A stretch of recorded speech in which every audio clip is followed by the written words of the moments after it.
What's up, fellas? It's your boy Darkel coming to you from the rig right here out of Commerce, Georgia. I'm at a TA truck stop. I'm waiting to get into the service bay. I had a little issue with a brake valve yesterday. All my drive tires locked on me, and thought it was a brake chamber. I stuck at a light. They came out, they looked at it, found out it was a brake valve. They released it for me and charged me $1.80. Basically, I had to make it over here with no drive tires, only steer tires. I don't recommend that, guys, but the towing was like $300.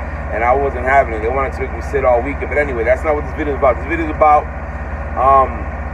tight situations and, being able to solve them on your own. Because the TA the other day, I thought I had issues with my license. They charged me like $147 to put 2 fuses in my fuse box. That's ridiculous what they're doing to truckers out here. But so I have this issue where my dashboard, on my dashboard lights, they will like flash every once in a while. Or sometimes, like, the air valves will be working, and then the next night, 2 different other ones will be working, the other 2 will be off. So then I knew there was something wrong with the fuse or something wrong with the dashboard lights. So the last night, it was flashing more than ever. And I opened up the fuse box, which is on top of the dashboard on the 2005 Freightliner, and I heard a clicking sound.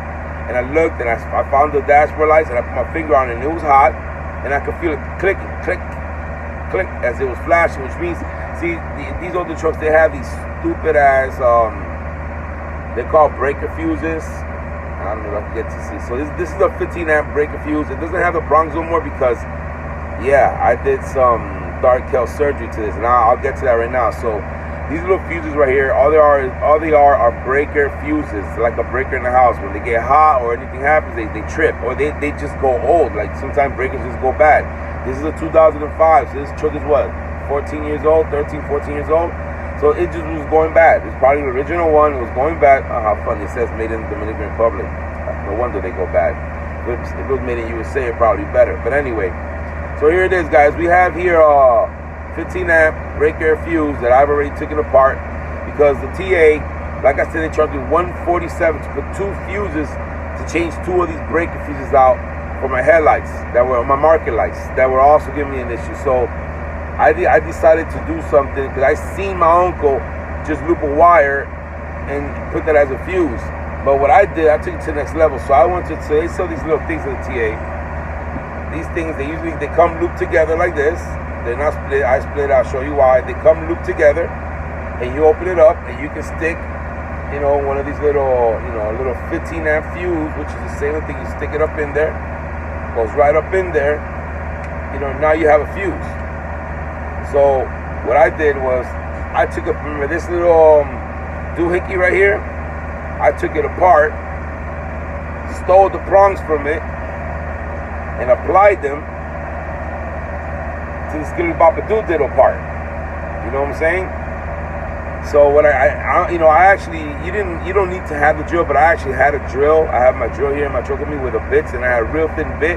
So I actually tapped 2 small holes through each prong, took the wire, split it, put one through there, wrapped it around, and then just twisted it real tight, and then did it on both sides, taped it up real tight with some electric tape. So now I got prongs, which are the original prongs that go right into that slot. So I don't have these stranded wire. I've seen people put paper clips in there and stuff like that, but I didn't want to do that. This is my truck, and I don't want to short nothing out. And I didn't want to, like I said, I've seen my uncle, and actually whoever owned this truck already had changed one of these breaker fuses and just put a little loop like this, and without a fuse, but it had a 15 amp fuse for a reason, so I wanted to put a 15 amp fuse. So I got this little skittlybopadoodittle part right here. I don't know whatever, it's like a little fuse thing. I put a 15 amp fuse in there that now I can get anywhere. If it goes bad, I can just change it, protects it, and I'm about to just stick that in there. So the problem solved, guys. So guys, you don't always have to depend on the TA or mechanics to do little things like this. A little bit of common sense, but I mean, just look at how things work.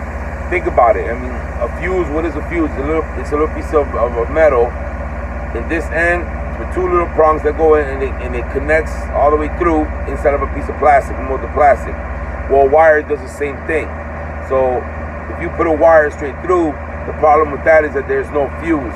So if there is a serious problem, that's a short. The reason the fuse is there is so it shorts out your fuse and it doesn't burn out burn out your whole wiring system.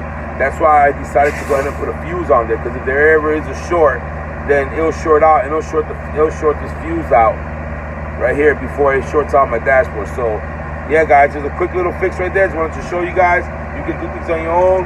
You get a little, you know what I'm saying, get yourself a little doohickey, a little skittlybopadoodittle, and you can do this, guys. Really easy. So I know that I'm gonna be riding. I know this is gonna work, and that's how we do it out here, man. Keep the rubber down, baby.